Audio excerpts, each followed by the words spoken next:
أعوذ بالله من الشيطان الرجيم. بسم الله الرحمن الرحيم.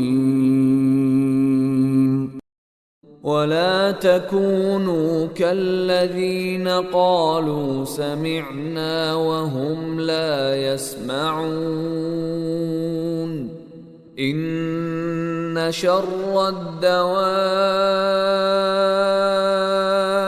عند الله الصم البكم الذين لا يعقلون.